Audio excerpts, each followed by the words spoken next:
Parte número 2. Vamos a ver ahora Gálatas capítulo número 5 y vamos a ver del versículo número 19. Voy a hacer hasta el versículo número 21, porque los frutos del Espíritu lo voy a dar el otro domingo los 3 audios, ¿sabes? Para así puedo hablar y puedo hablar más tranquilo.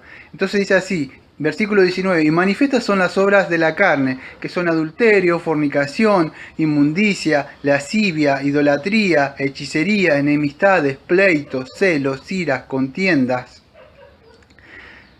disensiones, herejías, envidia, homicidios, borracheras, orgías y cosas semejantes a estas, acerca de las cuales os amonesto que yo os he dicho antes que los que practican tales cosas no heredarán el reino de Dios. Bueno, Pablo nos va a mostrar aunque no es una lista exhaustiva de pecado, pero va a mostrar ciertas personas, vamos a decir, que si están practicando estas clases de pecado, no que si caen a veces o cayeron en su vida cristiana, si viven, peripatean todo el tiempo, es un síntoma que no tienen vida espiritual, no andan guiados por el Espíritu. Es posible que no nacieron de nuevo. Y iba a empezar por las obras de la carne. Bueno, lo vamos a agrupar a estos grupos, o vamos a agrupar por lo menos a esta clase en unos por lo menos tres grupos por lo menos de las obras de la carne. Él va a empezar ahí mostrando una radiografía, vamos a decir, de personas, por lo menos que aparentemente creemos que no hubieran nacido, ¿no? Si están practicando, la carne se manifiesta, se muestra, se manifiesta. Cuando dice obras de la carne a diferencia del espíritu, es porque son muchos pecados y entre ellos se pelean, se dividen, no es como el fruto del espíritu. Bueno, empieza por la fornicación, la palabra ahí es porneia, en alguna Biblia no está fornicación, pero en las traducciones, por lo menos la Reina Valera 1060, sí, aparece porneia. ¿Qué significa? Eso viene un término de pornografía ahí. Entonces, toda actividad sexual ilícita. ¿Qué entra dentro de fornicación? Bueno, podría decir, entra varias cosas. Puede entrar el adulterio, cuando la persona está casada y adultera, en ese sentido, más allá de espiritualmente, puede ser. Entra eso. ¿Qué otra cosa puede? Entra la fornicación. ¿Qué es la fornicación?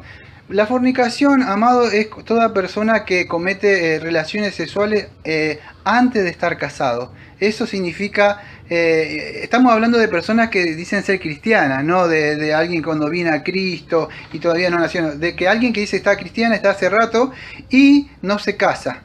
Esa persona, no importa si tiene hijo o no, esa persona está fornicando. Está fornicando, porque, bueno, esa es la palabra porneia ahí, entra y toda actividad sexual que sea ilícita, vamos a decir, homosexualismo, bestialidad, incesto, prostitución, todo eso entra ahí adentro de lo que es ahí. Ahí la palabra inmundicia, la palabra inmundicia es acatarsia. ¿Qué significa eso? Que es una impureza moral. Dice la palabra en Hebreos 13:4, honroso sea el matrimonio, el hecho si mancilla, pero los fornicarios, los adúlteros, los juzgará a Dios. Entonces toda esa clase de pecado dice que Dios los va a juzgar. Personas que hayan caminado o practicado eso, hay perdón de pecado en Cristo y volver a empezar de nuevo. Acá habla de una persona que practica esto, o sea, lo está haciendo de continuo. Aquellos que hacen totalmente esto están fuera del reino de Dios, dice Pablo ahí. Entonces habla de un estado, entonces ahí la palabra impureza, que es inmundicia, es acatarsia. ¿Qué significa? Es impureza moral. Muchos dicen, bueno, la moralidad es relativa, o sea, yo puedo decidir de acuerdo a la sociedad, yo me visto como quiero, yo decido el género que yo quiero. No es eso es inmundicia. ¿Cómo puedo saberlo? ¿Cómo puedo medir? Pues Dios es vas a decir, donde podemos saber nosotros que Dios es bondad y es lo que nosotros podemos medir, vamos a decir, de dónde podemos medir la moralidad. Hoy cada uno hace lo que quiera, pero Dios no es un Dios amoral.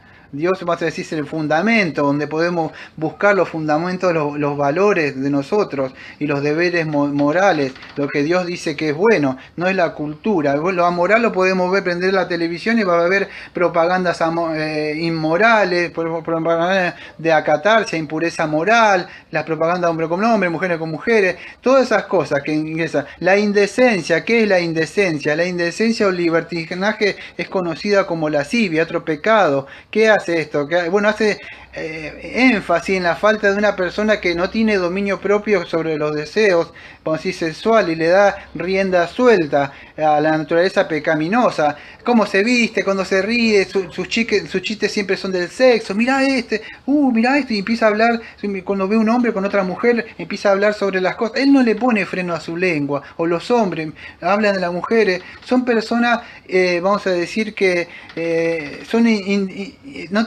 indecentes, tienen una libertad, una lascivia, incluso cuando habla, cuando se manifiesta en su forma de ser. Eso. Entonces hay que tener cuidado con estos pecados, con lo que entra todo lo que es porneia, todo lo que son impureza, todo eso, fornicario, prostitución, todo lo que Dios va a jugar. Pablo empieza a hablar, podríamos hablar un poco más sobre esto, pero bueno, Pablo va a hablar de otro grupo que es la idolatría. Yo lo voy nombrando así. O sea, no sé si lo voy nombrando creo que en el orden. Idolatría, hechicerías, Pablo habla ahí. Bueno, la idolatría también se refiere a la adoración, pero creo que entiendan algo, amado. La idolatría no solamente es el yesito de la Virgen o del cosito, eso no es idolatría. La idolatría puede ser, vamos a decir, todo aquello que quite el lugar al Señor. Y podemos idolatrar incluso personas. La palabra idolatría es eidolatreia, que es un culto. Puede ser incluso un culto a una persona. En la Biblia vemos muchas personas que adoraban a alguien. Incluso hay falsos creyentes que tienen al Dios verdadero como idolatría. ¿Cómo es eso, Daniel? Claro, cuando vos vas a Dios pensando que haciendo por una oración de entrega o algo, Dios te va a dar algo. Dios no es algo como los demás dioses.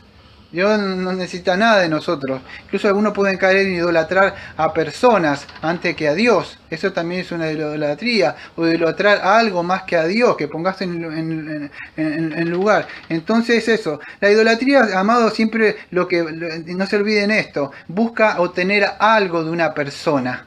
Siempre lo hace con el beneficio de adorar algo porque quiere tenerlo.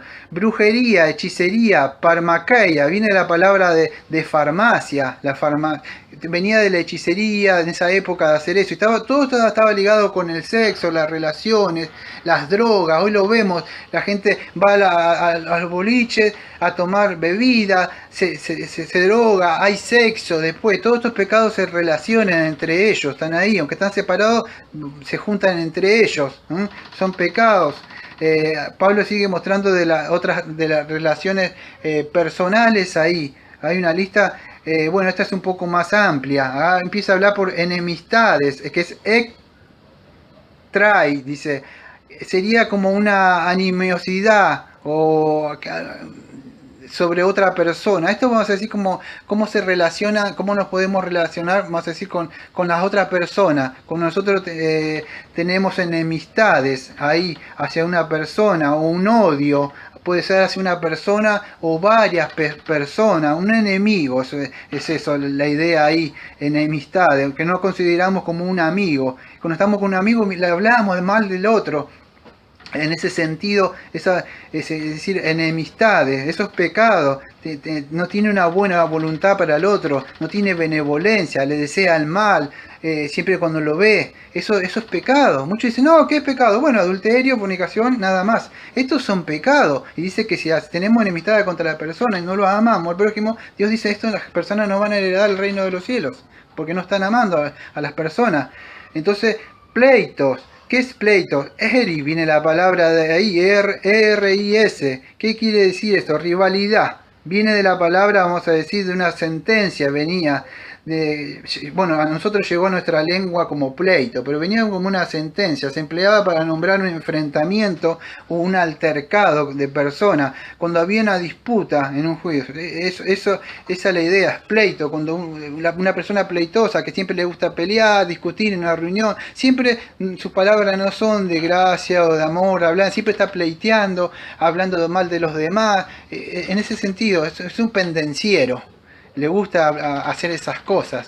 Bueno, eso es otro síntoma de una persona que anda en la carne. Ahí, celos. ¿Qué es los celos? Bueno, los celos son buenos en el sentido si son sanos, si son como el celo del Señor que tuvo por las cosas. Una persona puede ser celosa por la palabra de Dios.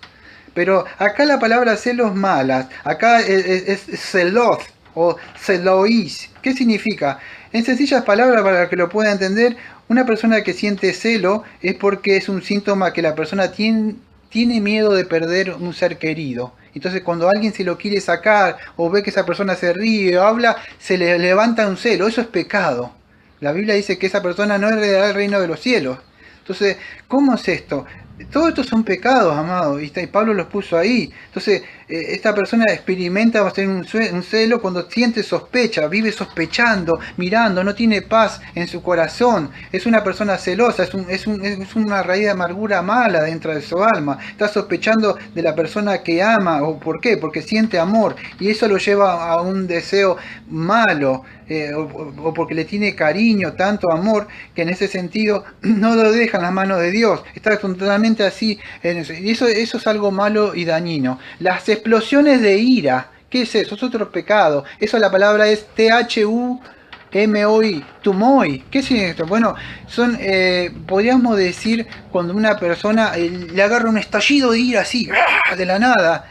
Y son como un volcán que le sale así de la nada, no queda poco. Pero esto viene de que la persona puede guardar algo que se enojó o una raíz de amargura, no lo contó, no lo confesó como cristiano para que no crezca y en un momento explota como un globo. Eso se llama explosiones de ira. Es un sentimiento de enfado que tengo muy grande y violento. Es una rabia, un enojo. En ese sentido es la explosión de ira y se expresa como un resentimiento y se le sube incluso hasta el ritmo cardíaco, podríamos decir, de la persona, y generalmente se expresa cuando son atacados o de una forma se enojan por algo. Y esto se puede expresar un enojo, vamos a decir, cuando la persona se enojó y no expresó su enojo, dijo, mire, me enojé, hermano, o esto, pero no, se lo guarda. ¿Y qué pasa? Eso crece después y explota. Entonces, puede ser grande, puede ser una patología conocida también como una conducta pasiva-agresiva. ¿Qué es una conducta pasiva-agresiva? Bueno, eso es cuando una persona no expresa su enojo así, sino que se desquita de una forma indirectamente. ¿No ven esas personas que a veces se desquitan burlonamente y sarcásticamente y se burlan de una forma no enojada, pero se están burlando de las personas en ese sentido? Hay que tener cuidado porque eso es pecado. Eso es pecado. Santiago 1, 19, 21 dice, por esto, amado hermano, todo hombre que sea pronto tardo para no airarse, tardo para hablar, tardo para airarse, porque la ira del hombre no obra la justicia de Dios, por lo cual, desechando toda inmundicia, abundancia de malicia, y sigue hablando Santiago ahí, que guardemos la palabra del Señor. Me apuro por cuestiones del tiempo, nada más, que no me entra todo lo que tengo que hablar. Contienda, ¿qué es contienda? Eriteiai, dice ahí. O sea, viene la palabra que dice eritos. ¿Qué significa eso? Una contienda es una disputa, una pelea, una riña, una discusión, debate. Le gusta siempre estar discutiendo con temas. Incluso yo conozco gente cristiana que le gusta meterse, enroscarse en los debates, pero no para a veces predicar y ganar un alma, sino ganar un debate teológico y se enojan en ese sentido. Entonces debemos predicar pero con espíritu de mansedumbre, disensiones, ahí se dicho si hay. Muchas son parecidas esas palabras, sectarismo, aire 6, dice ahí. ¿Qué denota eso? Bueno, todo esto, el sectarismo o las divisiones, el sectarismo, a veces, bueno, la idea es que es una intolerancia, cuando hace sectarismo se discrimina, jóvenes con jóvenes, que vemos esas divisiones, en ese sentido que grupos dentro de la iglesia se subdividen. Bueno, Pablo en 1 Corintios 1, 18 a 19 dice que en primer lugar cuando él escribió, decía que él escribía sabiendo que iba a haber divisiones, y en parte lo creo, dice, porque es necesario que entre vosotros haya disensiones para que sea manifiesto lo que de entre vosotros son aprobados. Y en 1 Juan 2:19 salieron de nosotros porque no eran de nosotros, porque si hubieran sido de nosotros habrían permanecido con nosotros, pero salieron para manifestarse que no todos son de nosotros. A veces las disensiones y las divisiones son buenas, pero cuando son de la sana doctrina y nosotros decimos esto no es del Señor y nos apartamos y nos salimos, porque eso es santificación. Apartarse es santificación, pero no en este sentido cuando se hace de una parte mala. Herejía, amado, esta palabra es importante que puedan entender. Herejía, ¿qué quiere decir herejía, Daniel? Esto también es importante. Herejía es una palabra, vamos a decir, que enseña que todo lo que la iglesia ha rechazado a través de la iglesia. ¿Por qué? Porque se ha considerado que es contraria a las escrituras. No está basado en la doctrina ortodoxa. La mayoría de las herejías fueron rechazadas por heréticas cuando tenía que ver sobre la naturaleza de Dios, la Trinidad, la persona del Señor Jesucristo, cuando alguien predica otro Jesús que no es el verdadero. Entonces, este término, vamos a decir, se reserva solamente para la creencia, vamos a decir, todo aquel que dice ser cristiano y no predica bíblicamente lo que es la palabra de Dios, algo que ha sido rechazado. No es para el budista o del Islam, eso no. Es alguien que predica la palabra, pero no está en las escrituras. Ese es un hereje. Hoy hay mucho, dice, no sos tolerante. Y lo hablan de ese punto. No es intolerante, es un hereje. Está diciendo cosas contrarias a la palabra. Envidias, ahí. ¿Qué es envidia? Es P-H-T-H-O-N-O-I. Proverbio 14:30 dice así: el corazón apacible es vida es vida de la carne, más la envidia es la carcoma de los huesos. Amado, la palabra dice que la envidia puede destruirte el alma, hace que uno se consuma. Esa es la idea, mirar en contra, querer anhelar algo que nosotros no tenemos, que el otro lo tiene, y cuando yo lo quiero siento envidia. Y creo que me quedaron, no sé si ese fue el último pecado, sí, me quedaron borrachera, me quedaron, bueno, la parte de orgía. Debemos entender esto, que cualquiera que esté practicando esto no heredará el reino de los cielos. Entonces, ¿qué significa? Nosotros somos libres de eso. No habla de un pecado aislado. Practicar es, vamos a decir, prazo, viene ahí de la idea, de una práctica, no polleo de actos ocasionales.